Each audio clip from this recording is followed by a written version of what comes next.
Amirabad, Tral. A remarkable village of Tral, which has many blessings of Hazrat Amir Kabir Mir Said Ali Hamadani Rahmatullahi Alayh. یہ گاؤں مین ترال سے 2 kilometre اور district Pulwama سے 22 kilometre دوری پر واقع ہے۔ اس گاؤں میں 3 استان ہے اور ایک چشمہ جو کہ حضرت امیر کبیر رحمۃ اللہ علیہ کے نام سے منسوب ہے۔ اس کے علاوہ یہ گاؤں ہمارے ترال کے ترقی یافتہ گاؤں میں شمار ہوتا ہے۔ تو چلیے کرتے ہیں آج کے اس ولاگ میں ایکسپلور امیر آباد ترال کو۔ السلام علیکم دوستو، امید کرتا ہوں کہ آپ سبھی لوگ اچھے سے ہوں گے، مزے میں ہوں گے۔ اللہ آپ سب کو سلامت رکھے۔ تو آج ہمارے مشن کا ہے ڈے 13 اور آج میں آیا ہوں ترال کے ایک اور خوبصورت گاؤں میں جس کا نام ہے امیر آباد ترال۔ اس کے علاوہ اس گاؤں کے 2 اور بھی نام ہیں جیسے کہ کھلی ہو یا درمبل ہو، تو بہت سارے لوگ اس نام سے اس کو جانتے ہوں گے۔ تو چلیے سب سے پہلے ہم لوگ اس گاؤں کا ٹوٹل جیوگرافیکل ایریا جانتے ہیں۔ اس گاؤں کا ٹوٹل جیوگرافیکل ایریا ہے 168.8 ہیکٹرز۔ تو اس کے بعد ہم لوگ اس گاؤں کی ہسٹری اور ساتھ ہی ساتھ اس گاؤں کو یہ نام کس طرح سے پڑے اس کے بارے میں جانتے ہیں۔ بتایا جاتا ہے کہ ایک فقیر خدا دوست موضوع کھلی میں عبادت خدا میں مصروف تھا۔ بہت عرصے تک وہاں صرف عبادت کرتا رہا، عبادت میں وہ کامیاب نہ ہوا، تو وہاں سے اٹھ کر اسی گاؤں میں آیا اور حضرت امیر کبیر رحمۃ اللہ علیہ کی قبر کی جگہ خیال کر کے مصروف عبادت ہوا۔ کچھ عرصے بعد اس کے خیال کے مطابق اس پر خدا کی عنایت ہوئی اور اس کی عبادت مقبول ہو کر نگاہ باطن کھلی یعنی کشادہ ہوئی۔ اس سے اس فقیر کی حالت مست فقیروں کی طرح ہوئی اور صرف یہی الفاظ ہر وقت اس کے منہ سے نکلتے تھے، کھلی کھلی۔ چنانچہ اس زمانے میں بہت لوگ اس کے دیدار کو آتے تھے اور فقیر یہی لفظ کھلی کھلی بار بار بولتا تھا۔ اس وجہ سے اس گاؤں کا نام کھلی پڑ گیا۔ اس کے بعد اس گاؤں کا نام کھلی کے بجائے درمبل کہنے لگے کیونکہ یہاں قبرستان کے ساتھ ایک عظیم چشمہ ہے۔ یہ چشمہ حضرت امیر کبیر رحمۃ اللہ علیہ کا کراماتی چشمہ ہے۔ اس چشمے کو گاؤں کے سبھی لوگ درمبل ناگ کے نام سے پکارتے ہیں۔ لفظ کھلی کے بجائے لوگ اسے درمبل کے نام سے پکارنے لگے۔ اور پھر اس کے بعد سال 1977 عیسوی کے اسمبلی الیکشن کے بعد حضرت شیخ محمد عبداللہ نے ریاست کی باغ ڈور سنبھالی تو بحثت وزیر اعلیٰ انہوں نے ترال کا دورہ کیا۔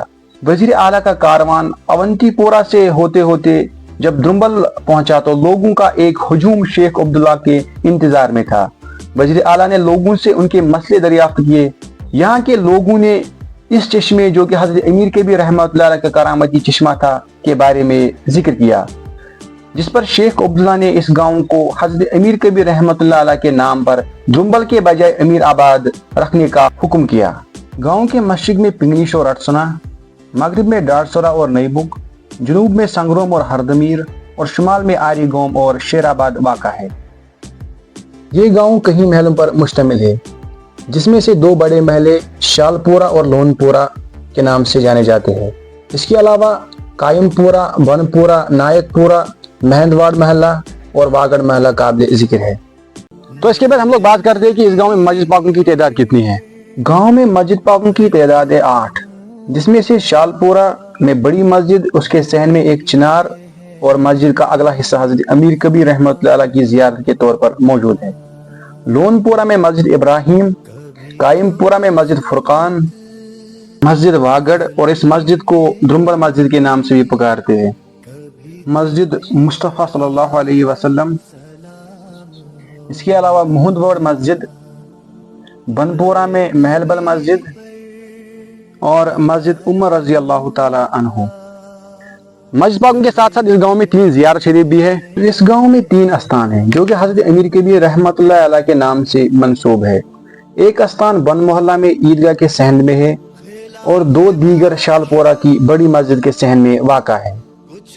ہر سال حضرت امیر کبیر رحمۃ اللہ علیہ کے تبرکات کی لوگوں کو زیارت کرائی جاتی ہے۔ آج سے کئی 100 سال یہاں پہ لنگر چلتا تھا۔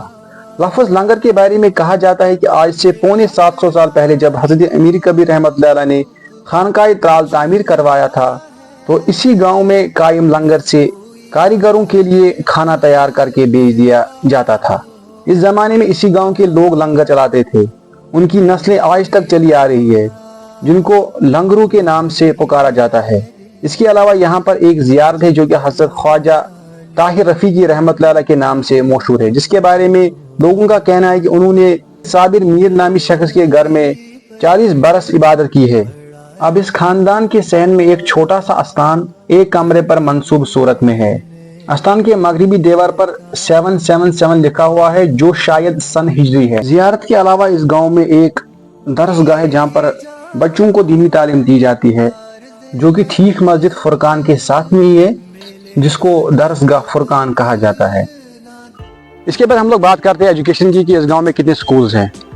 گاؤں میں سکولوں کی تعداد ہے 3، جس میں سے 2 گورنمنٹ اور 1 پرائیویٹ سکول ہے۔ پہلا آپ لوگ دیکھ ہی رہے ہوں گے گورنمنٹ ہائی سکول امیر آباد، اور دوسرا گورنمنٹ پرائمری سکول امیر آباد، اور اس کے بعد پرائیویٹ سکول جس کا نام ہے Tahir Rafiqi memorial educational institute. ابھی ہم لوگ اس گاؤں کے چشموں کے بارے میں بات کرتے ہیں۔ گاؤں میں چشموں کی تعداد ہے 3، 2 گاؤں میں اور 1 گاؤں کے باہر آبی زمین میں موجود ہے۔ ان چشموں کو درمبل ناگ، نیاک پورا ناگ اور زیبڑ ناگ کے نام سے جانا جاتا ہے۔ چشمے درمبل ناگ جو کہ حضرت امیر کبیر رحمۃ اللہ علیہ سے منسوب ہے، اس کے پاس 2 چنار اور 1 قبرستان موجود ہے، اور یہ چشمہ بطور مغرب واقع ہے۔ اس چشمے کے بارے میں یہاں کے لوگوں میں یہ بات مشہور ہے کہ پورے 700 سال پہلے جب حضرت امیر کبیر رحمۃ اللہ علیہ اس گاؤں سے گھوڑے پر سوار ہو کر گزرے تو ان کے گھوڑے کو پیاس لگی، تو حضرت امیر کبیر رحمۃ اللہ علیہ نے اس جگہ کو اشارہ فرمایا تو ایک چشمہ ابل پڑا، جس کو آج درمبل ناگ کے نام سے جانا جاتا ہے۔ یہ 12 موس چشمہ خاص اہمیت کا حامل ہے اور حضرت امیر کبیر رحمۃ اللہ علیہ کا دیا ہوا تحفہ مانا جاتا ہے۔ گاؤں کے لوگ اس کو متبرک سمجھ کر اس کا پانی صرف پینے کے لیے استعمال کرتے ہیں، نہ کہ کپڑے دھونے یا گھر میں جھاڑو دینے میں استعمال کرتے ہیں۔ اس کے بعد نیاک پورا میں ایک چشمہ جو کہ مسجد مصطفیٰ صلی اللہ علیہ وسلم کے پاس موجود ہے۔ اس کے علاوہ گاؤں کے باہر آبی زمین میں جو چشمہ زیبڑ کے نام سے مشہور ہے، وہ چشمہ امیر آباد، سنگرام، ہردمیر اور ڈاسرا کے کچھ زمینوں کو سیراب کرتا ہے۔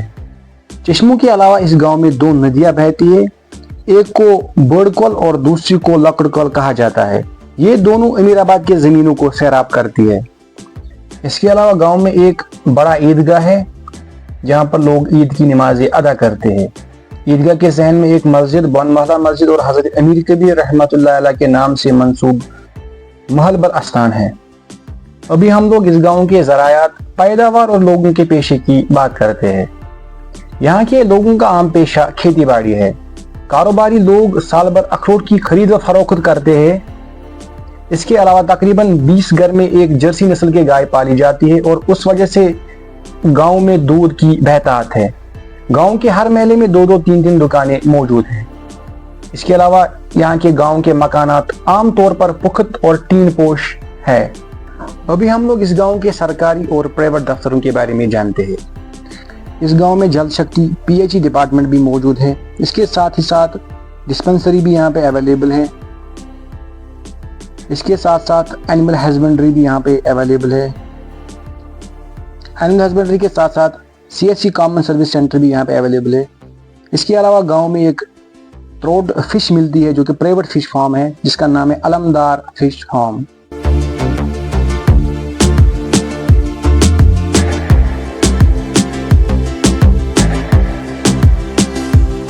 اس کے علاوہ گاؤں میں ایک چھوٹا سا کھیل کا میدان ہے جہاں پر صرف کھلاڑی والی بال یا فٹ بال کھیل سکتے ہیں۔